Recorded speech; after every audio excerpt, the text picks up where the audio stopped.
Guys, welcome to Scott, and today I'm going to tell you how to put candle on top of the crafting table. So let's go. First, take the candle and flint and steel, then go near the crafting table. Okay, I'm near the crafting table.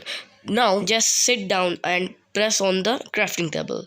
Okay, then take a flint and steel and press on the candle. And that's it.